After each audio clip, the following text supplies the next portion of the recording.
Hello mga ka-DIY, welcome back to my channel, Rogin DIY TV Mix. For today's video mga ka-DIY, pakita ko muna sa inyo, ayan.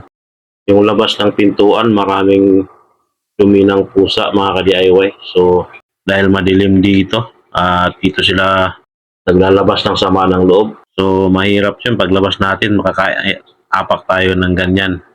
Dahil madilim dito mga ka-DIY. So ayan, nilagyan na natin ng paraan, nilagyan natin ng kulay blue na yan, yung nakabuti. So ganoon pa rin.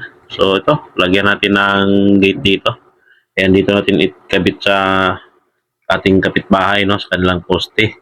So nagpaalam na tayo mga ka-DIY para siguradong walang magagalit sa atin. Ayan, simulan na natin, winilding ko na yan. At dyan natin itatap yung ating gate. Dahil sa dami ng pusa dito mga ka-DIY, di natin di natin masaway. Talagang tumatay yan kung saan saan. So paglabas natin, nako, marami yung paa natin. Sa mga may ganitong problema, DIY nyo na rin yan. Kasi madali lang naman mag-welding. Ayan, marami na ngayong nabibili na welding machine mga ka-DIY, Mura na ngayon, hindi kagaya noong araw na napakamahal yung welding machine. So sa mga gustong mag-DIY, ayan, para mahasa din kayo sa pag-welding. Dahil sa mahal ng labor at materialis ngayon, ayan, malaki rin talaga ang gastos pag nagpapagawa pa tayo. So ito, DIY ko lang, ayan, yan ko na diniretso para hindi na ako magsukat-sukat. Tinatap ko na lang dyan, tapos ginuguhitan para hindi na magkamali ng sukat. Bali, gumamit lang ako dyan ng D1 na angle bar. Dito pala mga ka-DIY, hindi na ako gagamit ng bisagra. Ayan, bubutasin ko lang yung dulo ng angle bar na yan para yan na ang pinakabisagra. Lagyan ko lang ng tornilyo. So, ganun lang mga ka-DIY para hindi na maglagay ng bisagra pa. Bali, 1/4 lang pala na tornilyo ang nilagay ko dyan para maliit lang. Dahil bisagra lang naman siya, pati sa baba, tornilyo lang din. Dahil magaan lang yung pintuan na ito mga ka-DIY. Dahil yung pinakadingding nito,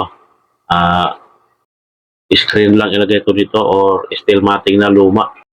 Ayan mga ka-DIY, may bisagra na tayo. Ayan, tornilyo lang siya mga ka-DIY para hindi tayo bibili pa ng bisagra. Dahil pag bisagra mga ka-DIY, madali lang masira. Ayan ganyan lang siya. Di ba? At ikakabit na rin natin yung kabila para buo na siya na gate, Ganyan lang siya paggawa mga ka-DIY, hindi na kailangan bumili pa ng bisagra. Hanapan lang ng paraan yan para mag-swing. At dito mga ka-DIY, kinabit ko na rin yung kabilang angular para buo na siyang square. So, ganun lang mga ka-DIY, pag nagwi-welding tayo, umpisa lang naman mahirap. Pero ispat-ispat lang muna para masanay. Tapos pag nakaubos ka ng 1 kilo mga ka-DIY, sigurado marunong ka na mag-welding. Dahil ganun din ang sinabi sa akin nung nagturo mga ka-DIY, pag makaubos daw ako ng 1 kilong welding rod mga ka-DIY, marunong na daw ako mag-welding. So, totoo siya mga ka-DIY, dahil naubos ko rin talaga 1 kilo. Natuto rin ako mag-welding. Dahil bumili rin ako ng welding machine mga ka-DIY para marunong lang talaga ako. So, dito naman mga ka-DIY, maglalagay lang tayo ng isang hollow block sa baba para yung tubig kasi bumabaha dito mga ka-DIY, So, tinaas ko para may hakbangan lang tayo ng isang hollow block para lang yung bakal natin hindi agad mabulok. Ganun lang mga ka-DIY, para din natin yung baha. Kasi bumabaha dito mga ka-DIY pag umuulan na matagal. Dahil dito tayo sa Malabon, ayan, may baha talaga, hindi maiwasan. So dito mga ka-DIY, maganda ang ginagawa natin. Ayan, natatanggal natin yung gate natin dahil tornilyo lang inilagay.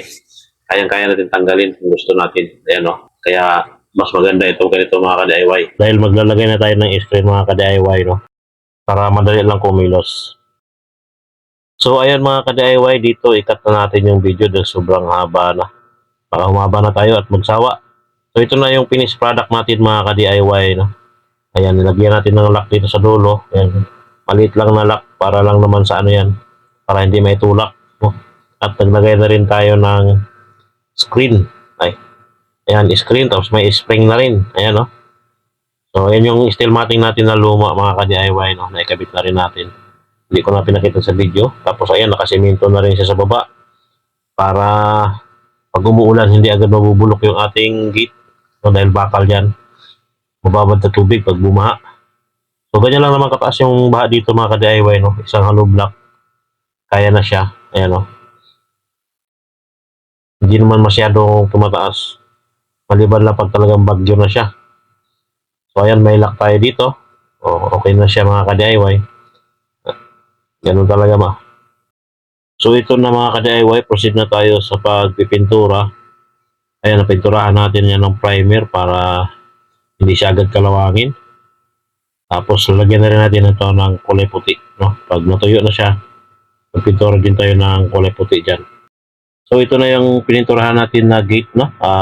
Tapos na siya. Ayan, may primer na yan at patutuyuin lang natin yan para pinturahan naman natin ng kulay puti. So ayan, ito na yung resulta ng ating ginawang gate. So ayan, may pintura na siyang kulay puti. So okay na yan mga ka-DIY, no? Tuyo na rin yan at hindi natin nilalagyan ng lock, no, dahil dalawa kami dito dumadaan. May kapitbahay din kami dito sa kabila na dito rin dumadaan. So ganyan lang siya para lang hindi makapasok yung posa, okay? At hanggang dito na lang ang ating video. Maraming salamat sa panonood. Please like and subscribe and click the notification bell para updated kayo sa susunod pa mga video. Salamat!